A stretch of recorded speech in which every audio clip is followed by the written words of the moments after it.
بالله السميع العليم من الشيطان الرجيم بسم الله الرحمن الرحيم إن هذا القرآن يهدي للتي هي أقوم ويبشر المؤمنين الذين يعملون الصالحات أن لهم أجرا كبيرا صدق الله مولانا العظيم نہایت ہی باجود احترام اور ساتھیوں، قرآن کریم کے حوالے سے ہماری ذمہ داری کیا ہے؟ قرآن کریم کے حوالے سے ہمیں کیسا ہونا چاہیے؟ قرآن ہمیں کیسا دیکھنا چاہتا ہے؟ قرآن کا کردار کیا ہے؟ اور قرآن کے کردار کے مطابق کیا قرآن کو پڑھنے والے کا کردار بھی ہے یا نہیں؟ اس حوالے سے ہماری گفتگو ہوگی۔ میں نے قرآن کریم کی ایک آیت مقدسہ پڑھی۔ اللہ رب العزت نے فرمایا یہ جو قرآن ہے، ان ھذا القرآن، یہ جو قرآن ہے، یہدی، ہدایت دیتا ہے۔ اب ہم اس موضوع پر بات کر چکے ہیں کہ یہ عام لوگوں کو بھی ہدایت دیتا ہے، مومنین کو ہدایت دیتا ہے، متقین کو ہدایت دیتا ہے۔ تو ظاہر ہے قرآن ہر ایک کے لیے ہادی ہے، اور جو جیسا بھی ہوتا ہے اور جس راہ کی طرف بھی چلنا چاہتا ہے، قرآن اسے اس راہ کی طرف اس کی رہنمائی کرتا ہے۔ جب وہ تلاش کرتا ہے تو قرآن اس کے ضمیر اور اس کی شعور اور ادراک کے مطابق اس کی رہنمائی کرتا ہے، وہ چاہے غیر مسلم ہی کیوں ہو۔ اب دیکھتے ہیں کہ چاند پر کون گیا؟ پہلے مسلمان نہیں گئے، کوئی اللہ کا ولی نہیں گیا، کوئی نیک اور صالح بندہ، کوئی کسی مسجد کا یا کسی بڑی بادشاہی مسجد کا مولوی یا علامہ نہیں گیا۔ قرآن تو پڑھ لیا، قرآن سے ثواب بھی حاصل کر لیا، قرآن پڑھا بھی لیا، قرآن کا ترجمہ بھی کر لیا، قرآن کی تفسیر اور تشریح بھی کر دی، کئی لوگوں کو صاحب ایمان بھی کر دیا، کئی لوگوں کو صاحب تقویٰ بھی کر دیا، مگر چاند پر نہیں گیا۔ کیوں کہ مسلمان نے وہاں تک جانے کی تلاش ہی نہیں کی، ورنہ وہ پہنچ جاتا، مگر اس کی تلاش اور تھی، حق کی تلاش تھی۔ لیکن یہ الگ بات ہے کہ قرآن جس راستے سے بھی گزار کر آپ کو لے جائے گا، آخر راستہ وہ حق کا ہی ہوگا، اور پہنچے گا وہ اللہ ہی کی طرف، اللہ ہی کے پاس پہنچے گا، اسی کی طرف لوٹے گا، اسی کا قرب نصیب ہوگا۔ وہ جہاں سے بھی ہو کر آئے، وہ سیاست سے ہو کر آئے، ہم نے کیونکہ مذہب سے رکھ دیا ہے تو چلو پہلے مذہب سے ہو کر آئے، وہ چاہے سیاست سے ہو کر آئے، چاہے معاشرت سے ہو کر آئے، چاہے وہ سائنس سے ہو کر آئے، چاہے ٹیکنالوجی سے ہو کر آئے، جدھر سے بھی ہو کر آئے گا، زمین سے ہو کر آئے، آسمان تک چلا جائے، پانیوں کو مسخر کر لے، ہواؤں اور فضاؤں کو مسخر کر لے، جہاں بھی جائے گا اگر اس کی تلاش ٹھیک رہی تو بالآخر وہ حق کو پا لے گا۔ لیکن ہم آسان طریقے اپناتے ہیں کہ بس پڑھیں، نماز پڑھیں، قرآن پڑھیں، جنازہ پڑھیں، ذکر کریں، درود پاک پڑھیں، ثواب اکٹھا کریں، باقی باتوں کو رہنے دو۔ یہ ہماری بدقسمتی ہے کہ ہم باقی باتوں کو چھوڑ دیتے ہیں، جبکہ باقی ساری باتیں جو کائنات کی ہیں، زمین و آسمان تک کی جتنی باتیں ہیں اور دنیا و آخرت کی جتنی باتیں ہیں، وہ ساری، اور مکان و لا مکان تک جتنی باتیں ہیں، وہ ساری قرآن میں موجود ہیں۔ مگر میں پہلے بھی عرض کر چکا ہوں کہ ہم نے کبھی اسے تلاش ہی نہیں کیا، ہم اس کی تلاش میں نکلے ہی نہیں۔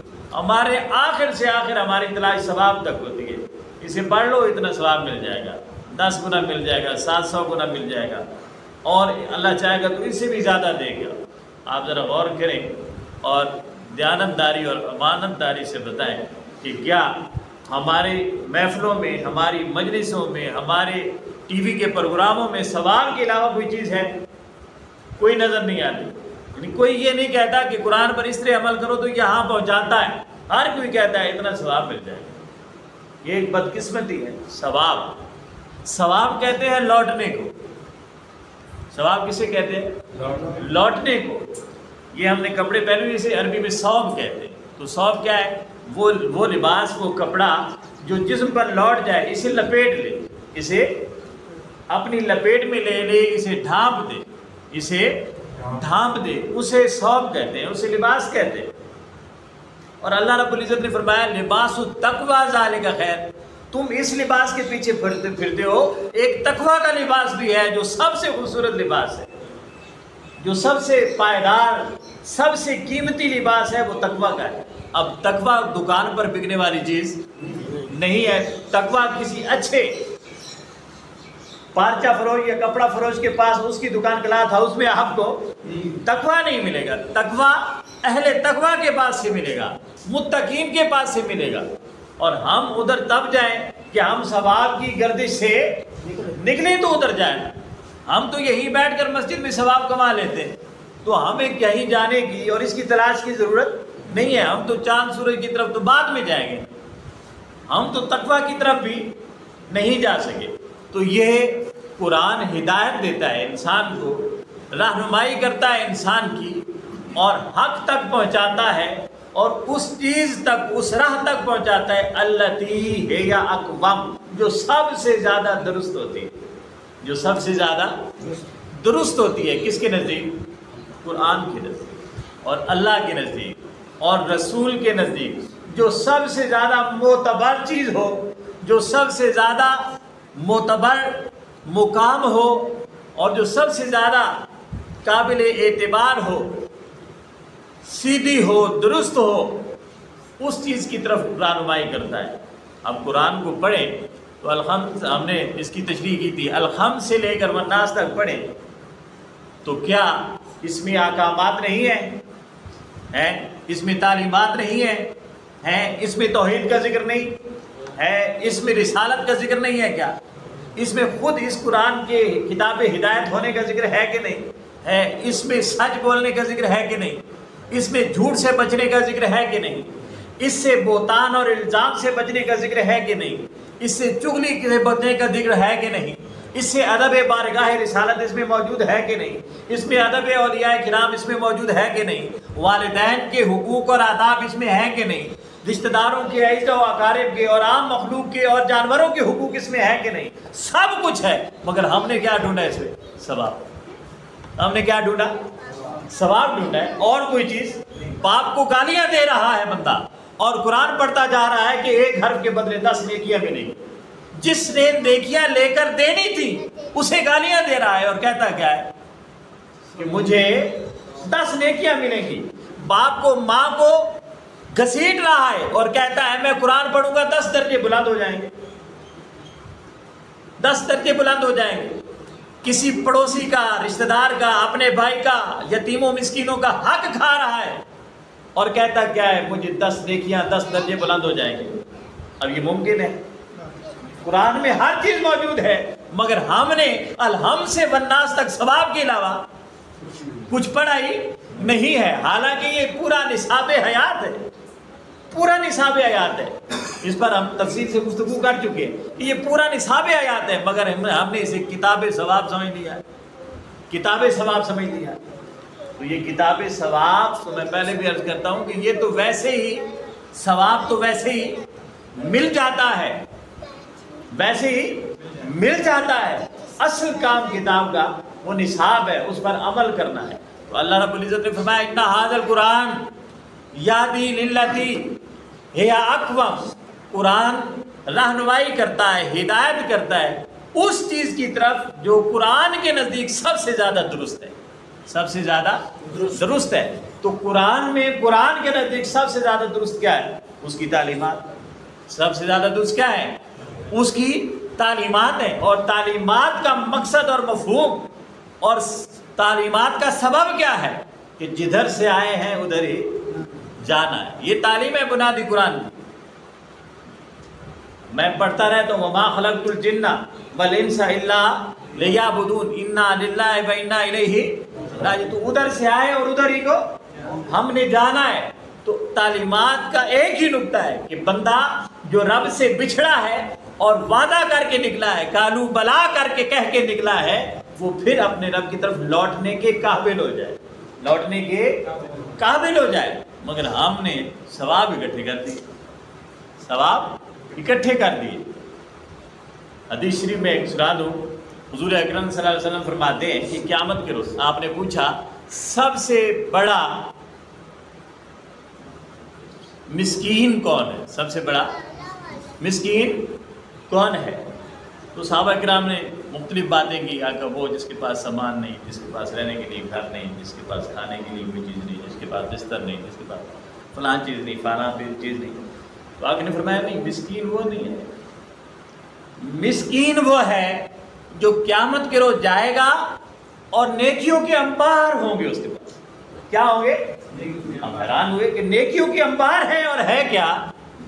مسکین ہے مسکین اور نیکیوں کے انبار لیے پھرتا ہے. وہ نیکیوں کے ڈھیر ہوں گے, بڑا فخر سے وہاں کھڑا ہوگا کہ آج میرے مقابلے میں کسی کی نیکیاں نہیں ہیں. وہاں نیکیوں کے انبار نہیں دیکھے جاتے.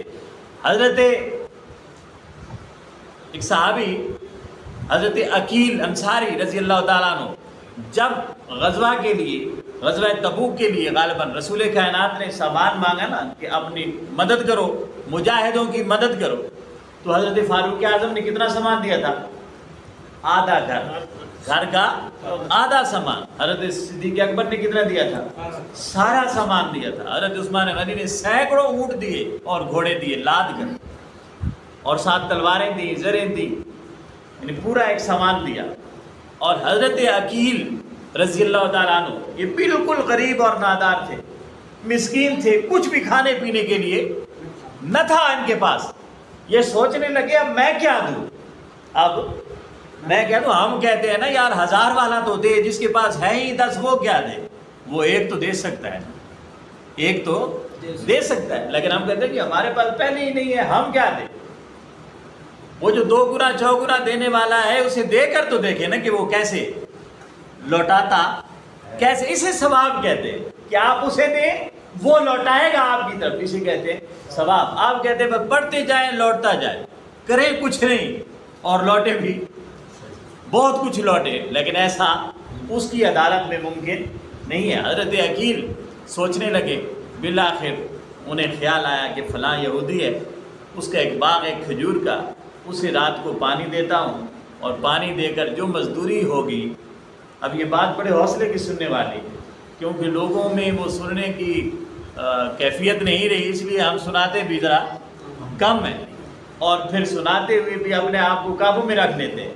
اور کاش وہ منظر ہو کبھی کہ سننے والے بیٹھے ہوں تو پھر اسے سنایا جائے.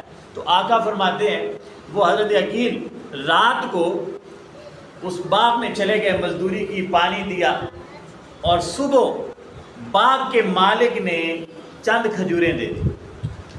کتنی دی؟ چند کھجوریں دی. اب مسجد نبوی میں سامان جمع تھا اور پہاڑ لگا ہوا تھا سامان کا. جہاں فاروق اعظم, عثمان غنی, صدیق اکبر کے سامان پڑے ہوں, صحابہ کرام کی جانیں پڑی ہوں, وہاں ڈھیر ہوں گے, پہاڑ ہوں گے. بہت پہاڑ بھی رشک کرتا ہوگا کہ کاش میں صحابہ کا یہ سامان ہوا کرتا, رشک کرتا ہوگا. وہ پہاڑ جسے رب کے محبوب نے فرمایا کہ مجھ سے محبت کرتا ہے اور میں اس سے محبت کرتا ہوں. اب اس دن جب پہاڑ نے دیکھا ہوتا تو ہوگا تو کہا ہوگا کاش آج میں محبوب کا محبوب پہاڑ نہ ہوتا, یہ سامان ہوتا, آقا کے قدموں پر بچھ گیا ہوتا, آقا کے قدموں پہ بچھ گیا ہوتا. جب وہ چند کھجوریں لے کر حضرت عقیل صبح پہنچے حضور کے پاس, تو حضور اکرم صلی اللہ علیہ وسلم نے ایسے چند کھجوریں تھی ایسے ہاتھ میں آ گئی, اللہ اپنی سانس دے لے, ہاتھ میں آ گئی ایسے. اور آقا نے کیا کیا, آقا کے کیونکہ چند دانے تھے, 10 15 20 دانے تھے جو ہاتھ میں آ گئے. آقا نے کیونکہ اوپر چادر بچھی ہوئی تھی سارے سامان پر, ایک پہاڑ لگا ہوا تھا, میرے آقا ایک ایک دانہ اٹھا کر اس پہاڑ کے اوپر ایسے ایسے رکھنے لگے اور فرمانے لگے دیکھو صحابہ میرے عقیل نے کھجوروں کا پہاڑ لگا دیا, میرے عقیل نے کھجوروں کا پہاڑ لگا دیا ہے. ہم کس پہاڑ کے پیچھے پھرتے ہیں یار, ہم ثوابوں کے پہاڑ کے پیچھے پھرتے ہیں. محبت سے خلوص کے ساتھ رب کی راہ میں ایک دانہ کھجور کا آ جائے، رب کا محبوب فرماتا ہے پہاڑ ہو گیا۔ کیا ہو گیا؟ پہاڑ ہو گیا ہے۔ ہم اور پہاڑوں کے پیچھے پھرتے ہیں، ہم اور پہاڑوں کے پیچھے مارے پھرتے ہیں کہ شاید نقدی کے پہاڑ لگ جائیں، ہمارے بینک بیلنس بن جائیں، مگر خدا کی راہ میں دیا ہوا ایک دانہ بھی وہاں کبھی رد نہیں ہوتا۔ تو وہ پہاڑ لے کر کھڑا ہے بڑے فخر کے ساتھ کہ آج ہے کوئی میرا مقابلہ کرنے والا، قیامت کے اس دن میں میرا مقابلہ نیکیوں کے حوالے سے کوئی کرنے والا نہیں ہے۔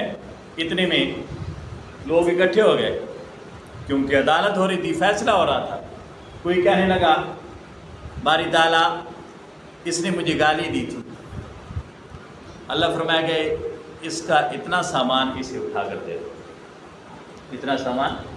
کوئی کہے گا اس نے میری حق تلفی کی تھی، اللہ فرمائے گا میرا اتنا سامان اسے اٹھا کر دے دو۔ اس نے مجھے قتل کیا تھا، اس نے میرے ساتھ خیانت کی تھی، چھوٹے چھوٹے گناہ جو ہم صبح و شام اتنا کرتے ہیں کہ تسبیح بھی دم توڑ جاتی ہے۔ تسبیح بھی دم، ہم جب اللہ کا ذکر کرنے لگتے ہیں نا یا رسول کا یا درود پڑھنے لگتے ہیں تو تسبیح لیتے ہیں، ہن 100 تھی گیا، ہن 101 تھی گیا، ہن 2 تسبیحیں تھی گیا، اتنے لکھ چھوڑو جی ایک گڑا تھی گیا کرتے ہیں۔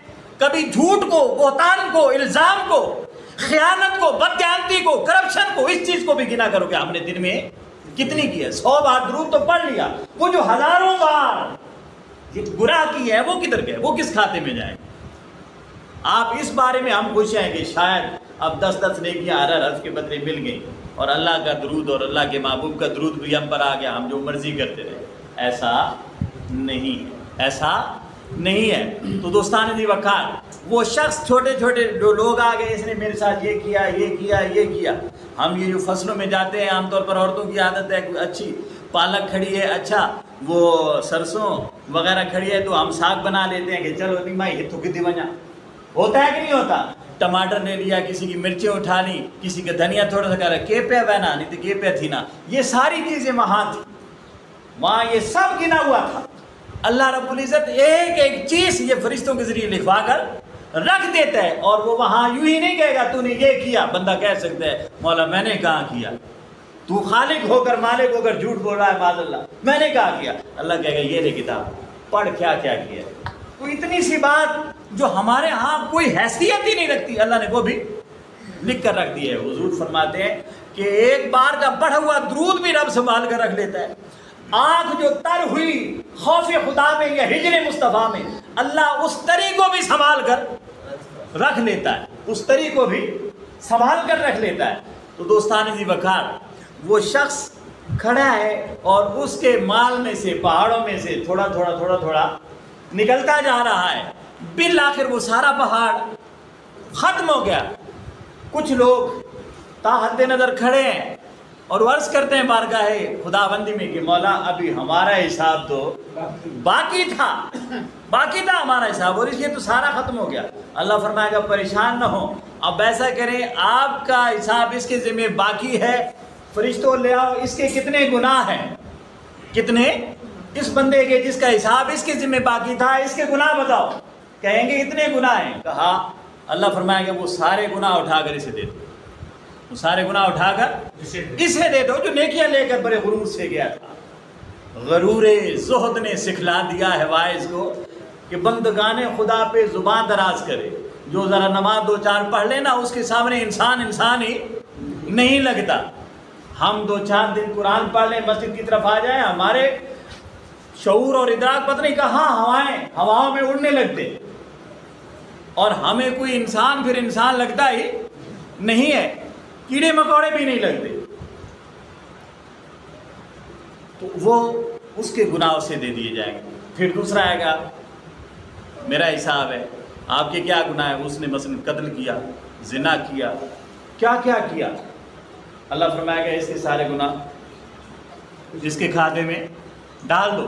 وہ چلتے چلتے چلتے وہ جو پہاڑ نیکیوں کا لگا ہوا تھا اس سے بڑا پہاڑ گناہوں کا لگ گیا، نیکیاں بھی گئیں اور گناہ اور زیادہ ہو گئے۔ آقا نے فرمایا مسکین تو وہ ہے کہ جو منزل پہ پہنچا اور اس کے پاس توشہ ہی نہیں، اس کے پاس سامان ہی نہیں ہے، اس کے پاس رہنے کے لیے جھکی ہی نہیں ہے۔ مسکین تو مسکین اسے کہتے ہیں نا جو غریب غربت مٹی پہ رہنے والا، جس کے پاس کوئی بیٹھنے جانے کی جگہ نہ ہو. تو فرمایا وہ تو ایسا غریب مسکین ہے کہ جو وہاں کیا کیا لے کر گیا تھا، وہاں مگر جا کر سب کچھ لٹ گیا، لٹا بیٹھا اور الٹا گناہ اپنے سر پہ لے لیے بے شمار. تو دوستان جی مگر وہاں وہ پہاڑ نیکیوں کے نہیں دیکھے جاتے، وہاں بھی وہی پہاڑ دیکھے جاتے ہیں جو چند کھجور کے دانوں پر مشتمل ہوں، چند دانوں پر مشتمل ہوں. تو اللہ فرماتا ہے وَيُبَشِّرُ الْمُؤْمِنِينَ، یہ جو سیدھی راہ ہے یہ کسے ملتی ہے؟ اہل ایمان کو ملتی ہے.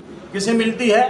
اہل ایمان کو. اب ہم سارے اہل ایمان ہیں، کیا ہیں؟ سارے اہل ایمان ہیں، تو ہم سب کو ملنی چاہیے یہ ہدایت، یہ خوشخبری اور یہ سیدھی راہ ہم سب کو ملنی چاہیے. نہیں، ایسا نہیں ہے. خدا کی بارگاہ میں وہ کہتا ہے الذین یعملون الصالحات، یہ اسے ملے گی جو نیک عمل کرے، جو نیک عمل کرے گا. عمل گفتگو نہیں، کیا کرے گا؟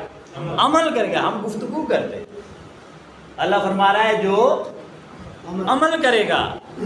اور ان لہم اجرا کبیرا، اور اس کے لیے بہت بڑا اجر ہوگا. اور وہ سیدھا اجر کیا ہے؟ کہ سب سے بڑا اجر جو مومن اور صالح پر ہے. صرف ایمان سے کام نہیں بنتا، عمل صالح سے کام بنتا ہے. اس لیے فرمایا آمنو الذین آمنو وعملوا الصالحات، صرف ایمان نہیں بلکہ ساتھ کام بھی کیے. کیسے کام؟ جیسے ہم کر رہے ہیں؟ نہیں. کیسے کام؟ نیک اور صالح کام کیے، صالحین جیسے کام کیے، اچھے کام کیے. اور یہ کام اللہ کے لیے نہیں ہے، اللہ کے لیے صرف باتیں ہیں، اللہ کے لیے صرف باتیں. کام کس کے لیے؟ اللہ کی مخلوق کے لیے. آپ الحمدللہ پڑھیں گے تو یہ اللہ کے لیے، نماز پڑھیں گے تو اللہ کے لیے. یہ صرف باتیں ہیں، نماز پڑھتے جائیں الحمدللہ رب العالمین الرحمن الرحیم پڑھتے جائیں، مگر کام کس کے لیے؟ اس کی مخلوق کے. ان لہم اجرا کریما، ان کے لیے بہت بڑا اجر ہے. دوستان جی وقار، ہدایت کسے ملتی ہے؟ قرآن ہدایت کسے دیتا ہے؟ مومنین اور صالحین. خوشخبری بھی کس کے لیے ہوئی؟ مومنین کے لیے. اور وہ مومنین جو صالحین ہیں، ہر ایک کے لیے، ہر اہل کے لیے نہیں. ہر بندہ کہہ دے میں مومن ہوں، ایسے نہیں. تو ہدایت دیتا ہے اور بہت بڑا اجر ہے. اب دیکھیں قرآن کریم ہدایت دیتا ہے، اس کی الحمد سے والناس تک سارا سراپا ہدایت ہے یہ کتاب. مگر میں جس بات کی طرف توجہ دلانا چاہتا ہوں آپ کی، وہ یہ کہ یہ قرآن کتاب حکیم ہے. قرآن، یہ جو قرآن کے اسماء ہے، بہت سارے نام ہیں نا قرآن کے. قرآن مجید پڑھتے ہیں، قرآن کریم پڑھتے ہیں، قرآن مبین پڑھتے ہیں، کتاب حکیم کہتے ہیں، کتاب فرقان کہتے ہیں، کتاب ہدایت کہتے ہیں، کتاب شفا کہتے ہیں. یہ بے شمار سینکڑوں نام ہیں قرآن کے جو قرآن نے خود بیان کیے ہیں. قرآن نے خود بیان کیے ہیں یہ نام. اب یہ نام بیان کرنے کا کوئی مقصد بھی ہوگا، اللہ کا ہونا چاہیے کہ نہیں؟ یہ نام بیان کرنے کا مقصد ہونا چاہیے کہ نہیں؟ اللہ کے محبوب فرماتے ہیں بچوں کے اچھے نام رکھا کرو. کیوں؟ مقصد کیا ہے؟ تاکہ ان میں اچھی عادات پیدا ہوں. اچھی عادات، ہم شیر خان، فتح خان، پتنی کیڑا کیڑا خان، جہان خان. جہان خان تو بندہ بن گیا، لیکن آخر جہان نہ ملا تو اس جہان خانی کو کیا کرنا ہے؟ تو ہم نام رکھتے ہیں. سلطان زمان، زمانے کا سلطان بنا دیا، جو لا زمان اور لا مکان ہے اس کی خبر ہی نہیں. تو فرمایا نام اچھے رکھو تاکہ کردار پر، بچے کے کردار پر کیا بڑھے؟ اچھا اثر پڑے. کیا پڑے؟ اچھا. تو قرآن کی جو نام رکھے ہیں اللہ نے تو بے مقصد رکھے ہیں؟ مجھے بتائیں نا. یہ بات عجیب ہے نا، کیونکہ میں کس سے کہانی آپ کو کہتا ہوں، پڑھتا نہیں ہوں. میں یہ باتیں کرتا ہوں اور یہ ذرا مشکل ہوتی ہیں، ذرا سمجھ کر بھی نہیں سمجھنے کی ہم کوشش کرتے ہیں کہ یہ شالا اکا یاد نہ رہے کہ آنکھ استاذہ کہ تو ایسے نہیں. آپ دیکھیں قرآن کا نام رکھنے کا بھی اور مختلف ناموں سے قرآن کو پکارنے کا بھی کوئی مقصد ہے. اللہ نے نام رکھا ہے قرآن کا تاکہ جب قاری پڑھے تو اس پر بھی قرآن کا وہ اثر پڑے، وہ اثر پڑے، اس پر بھی وہ اثر ہو جو قرآن نے کہا. اب دیکھیں قرآن کیا ہے؟ مشہود ہے. ان قرآن الفجر کانا مشہودہ. تو قرآن کا ایک نام کیا ہے کہ یہ مشہود ہے. میں صرف اشارتاً کہہ رہا ہوں کیونکہ پوری تفصیل سے ہم نے وہاں ذکر کر دیا. تو قرآن مشہود ہے. کیا مطلب کہ صبح قرآن پڑھو سارا دن قرآن تمہارے پیش نظر رہے گا. اب سارا دن قرآن پیش نظر رہے گا تو قرآن کی یہ ایک ہی آیت اور قرآن کا یہ ایک ہی نام اگر انسان اپنا لے تو کوئی غلطی کوتاہی ممکن ہے. ایک ہی نام کہ یہ مشہود ہے. مطلب کیا ہے بھائی؟ اسے ساتھ ساتھ رکھنا ہے, اسے آگے آگے رکھنا ہے, اسے دیکھ دیکھ کر چلنا ہے. تو جب بندہ اسے دیکھ دیکھ کر چلے گا تو قرآن کے اور جو 20 نام ہیں قرآن کریم میں انہیں پڑھنے کی ہمیں ضرورت ہی نہ پڑے. ضرورت ہی ایک ہی کافی ہو جائے, ہمارے لیے ایک ہی کافی ہو جائے. اور جس طرح اقبال نے کہا تھا نا, وہ موضوع تو اللہ کہتے ہیں کہ وہ ایک سجدہ جسے تو گراں سمجھتا ہے, وہ ایک سجدہ جسے تو گراں سمجھتا ہے, 1000 سجدوں سے دیتا ہے آدمی کو نجات. کتنے سجدوں سے؟ 1000 سجدوں سے. تو اب بندہ یہ سوچ لے کہ ایک ہی کریں گے جی, ہزاروں صبح شام 5 وقت کرنے کی ضرورت کیا ہے؟ تو وہ ایک سجدہ خلوص دل کے ساتھ اپنے رب کو کرنا ہے. اور 1000 سجدے جو ہم دنیا کے لیے کرتے پھرتے ہیں, دنیا داری کے لیے کرتے پھرتے ہیں, دنیا داروں کے لیے کرتے پھرتے ہیں, تلاش معاش کے لیے کرتے پھرتے ہیں, تلاش رزق کے لیے کرتے پھرتے ہیں, اپنے سٹیٹس کی تلاش میں اور بینک بیلنس کی تلاش میں کرتے پھرتے ہیں, ان 1000 سجدوں سے دیتا ہے آدمی کو نجات. عقیل, حضرت عقیل کہہ سکتے تھے میرے پاس جب ہے کچھ نہیں تو میں نے دینا کیا؟ جب ہے کچھ نہیں تو دینا کیا ہے؟ مگر چند دانے دیے تو پہاڑ پر غالب ہو گئے. وہ دانے پہاڑ پر غالب ہو گیا, تاکہ آقا نے فرما دیا کہ یہ تو پہاڑ لگ گیا. تو اب لگا کہ نہ لگا؟ ہم جو پہاڑ بناتے ہیں وہ پہاڑ قیامت کے روز جا کر گناہوں میں بدل جائیں گے. آقا نے جن چند دانوں کو پہاڑ کہا وہ پہاڑ ہو گیا, وہ پہاڑ ہو گیا. تو چند دانے پہاڑ بن گئے ہیں. تو استاد جی وقار, ایک تو یہ مشہود ہے کہ ہمارے یہ پیش نظر رہے, ہمارے یہ کیا رہے؟ پیش نظر رہے, ہر وقت ہماری نگاہوں کے سامنے رہے, ہر وقت نگاہوں کے سامنے رہے. اور پھر دوسرا آگا اللہ فرماتا ہے, اللہ رب العزت نے فرمایا یہ قرآن کتاب حکیم ہے, کتاب حکیم ہے, کتاب حکیم ہے. اب حکیم کے پاس آپ جائیں تو 2 طرح کے حکیم ہوئے, ایک دوائی دینے والا اور ایک نصیحتیں کرنے والا, اچھی باتیں کرنے والا. حکیم کے پاس اگر کوئی بندہ جائے تو اسے اس کی ضرورت کی چیز وہاں ملتی ہے کہ نہیں ملتی؟ حکمت دانائی بھی ملتی ہے, دوائی بھی ملتی ہے, دونوں معنی لے لیں. حکیم کے پاس جائیں گے وہ دونوں چیزیں دے گا. تو اللہ نے فرمایا میں بھی حکیم, میرا نبی بھی حکیم, اور یہ جو کتاب ہے یہ بھی حکمت سے خالی نہیں, یہ بھی حکمت سے بھرپور ہے. اس میں بھی حکمت ہے, دانائیاں. جس نے جو راہ چننا ہے وہ ہدیناہ النجدین, ہم نے تو دونوں راہ دکھا دی, ہم نے تو دونوں راہ دکھا دیے. کہا یہ دوائی لوگے تو بچ جاؤ گے, نہیں لوگے تو جان چلی جائے گی. دونوں راستے دکھا دیے, یہ جہنم کی طرف جاتا ہے, یہ جنت کی طرف جاتا ہے. حکیم نے بتا دیا, نسخہ پڑھ کر ساتھ دے دیا کہ ساتھ لے جاؤ, کہیں ایسا نہ ہو کہ بھول جاؤ کہ اس نسخے کا فائدہ کیا ہے, کہیں بھول نہ جاؤ. تو نسخہ بھی ساتھ دیا, مگر ہم آ کر بھول گئے, ہم آ کر اسی طرح آ کر ہم بھول گئے. ہمیں وہ نسخہ یاد, ہم پڑھتے ہیں نسخہ, ہم نسخہ پڑھتے ہیں مگر ہمیں اس کی خبر. یہ دیہاتوں میں اب بھی شاید ہوگا, کچھ جب ڈاک چلتی تھی, خط چلتے تھے, تو پرانی مائیں جو ہوتی تھیں یا بزرگ جو ہوتے تھے, خاص طور پر عورتیں جو ہوتی تھیں, انہیں لکھنا پڑھنا نہیں آتا. بیٹے کا اب خط آیا ہے, پتہ نہیں اس میں کیا لکھا ہے. ماں کیا کرتی تھی, ڈاکیا جب دروازہ کھٹکھٹاتا اور ہاتھ میں اس کی کاغذ ہوتا تو ماں مچل جاتی, اور اس خط کو اس میں کیا لکھا ہے اس کی خبر ماں کو نہیں ہے, مچل جاتی, اسے آنکھوں پہ لگاتی, سینے پہ لگاتی, اور اپنے بیٹے کو یاد کرتی, مچل جاتی. مگر اب مجھے یہ بتائیں کہ اس خط کا جو حقیقی فائدہ تھا اس ماں کو حاصل ہوا؟ حاصل ہوا؟ وہ خوشی بھی ہو گئی, راحت بھی مل گئی. ہمارے الفاظ میں اور زبان میں, ہمارے خیالات میں, ہماری لغت میں اسے ثواب بھی مل گیا. بڑی خوش ہو گئی کہ بیٹے کا خط آیا ہے, مگر اس میں لکھا کیا ہے؟ اس کی طرف نہیں پتا اسے کہ اس میں لکھا کیا ہے. اب خدا نہ خواستہ وہ خط کسی کو دیتی ہے اور وہ خط پڑھتی ہے، بڑے شوق سے بیٹھی، بڑے شوق سے بیٹھی ہے کہ بیٹے کا خط آئے، آگے خبر لکھی ہوئی ہے کہ آپ کا بیٹا فلاں محاذ پر مر گیا، قتل ہو گیا. اب ماں خوش ہوگی، بتایا نا. تو قرآن میں بھی لکھا ہوا ہے بھائی سیدھا چلو گے تو جنت ہے، راستہ چھوڑو گے تو جہنم ہے. راستے میں ہر جگہ ڈاکیا بیٹھا ہے، سنا رہا ہے خط کو کہ تمہارے محبوب نے یہ لکھا ہے، تمہارے لیے تمہارے محبوب نے یہ لکھا ہے، یہ لکھا ہے. اب اس کے مطابق اپنی زندگی سنوارنی تھی. ہم وہ لوگ ہیں کہ قرآن کو پڑھ لیتے ہیں یا اکثر اسے رکھ دیتے ہیں اور سمجھتے یہ ہیں کہ ہمیں بہت کچھ مل گیا، بہت کچھ ہمیں مل گیا. اور یہ میڈیا پر بھی آ جاتا ہے، دیکھو جی سارا گھر جل گیا، قرآن بچ گیا. قرآن لکھا ہوتا ہے قرآن تو بچ گیا. ارے اے جس کی طرف قرآن آیا تھا تو بھی بچا ہے کہ نہیں بچا؟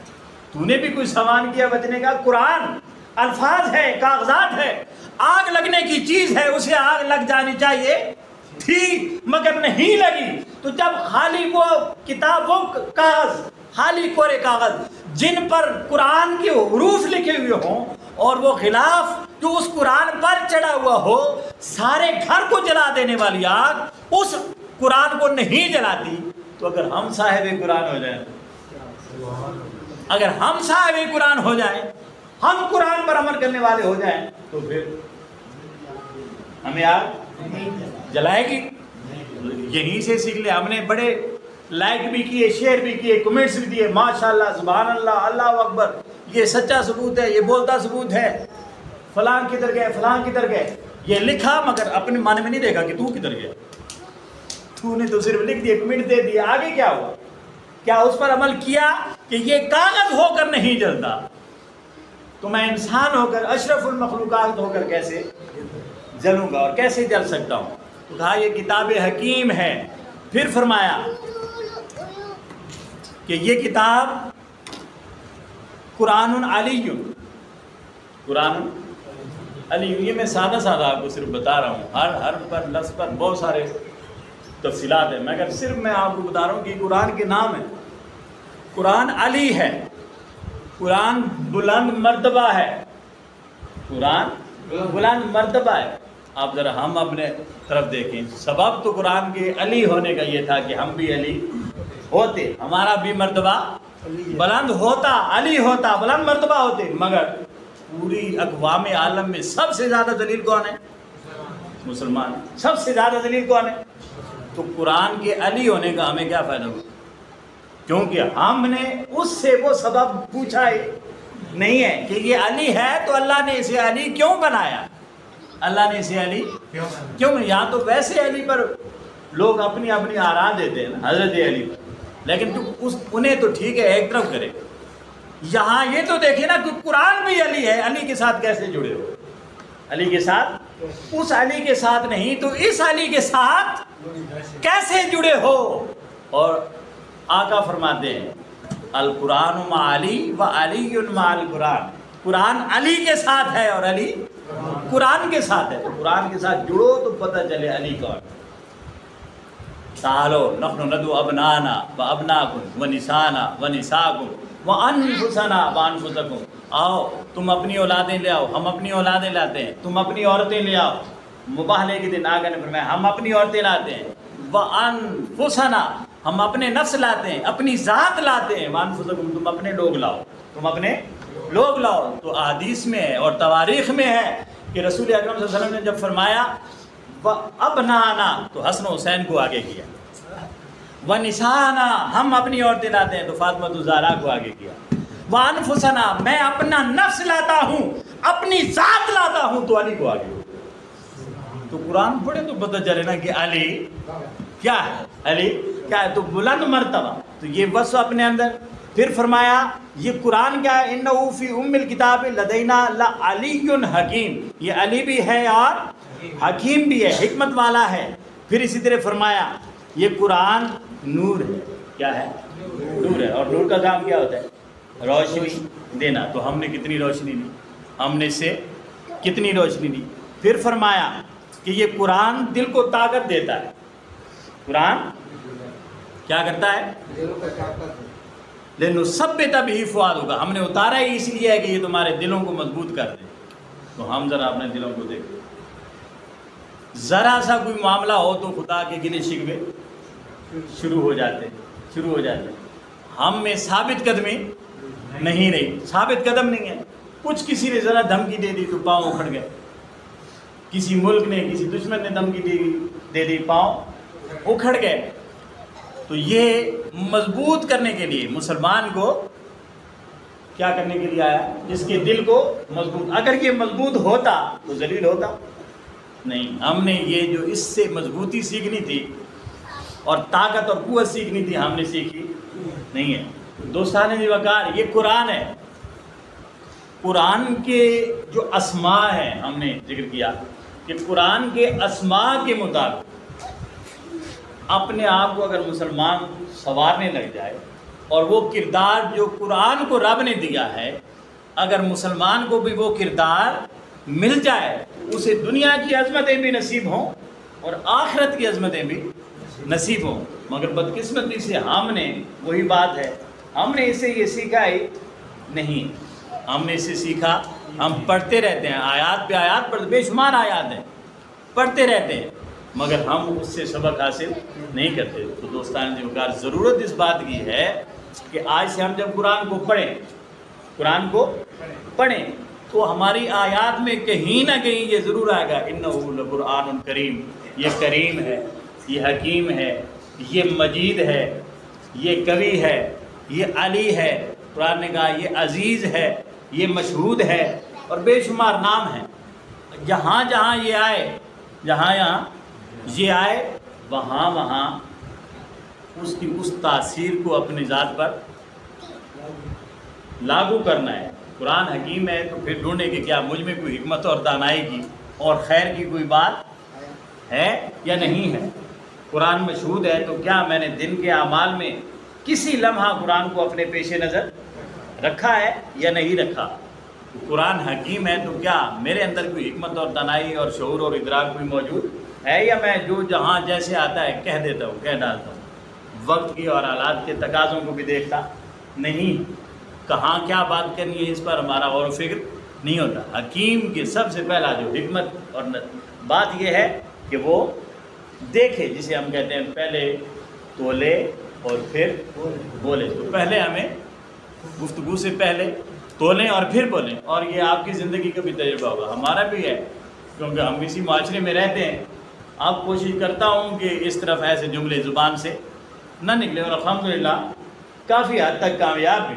جو میرے ساتھ دوست احباب وابستہ ہیں وہ اس بات کو جانتے ہیں کہ ہم اس طرح کی گلے شکووں والی اور لان تان اور یہ جو گفتگو ہوتی ہے، غیبت، چغلی، بہتان، الزام، اس گفتگو سے ہم پرہیز کرتے ہیں۔ ہاں کہیں دوست بولنے لگے تو وہاں بھی ایسا بے دلی کا اظہار کرتے ہیں کہ گفتگو وہیں رک جاتی ہے۔ جو قرآن کیا ہے؟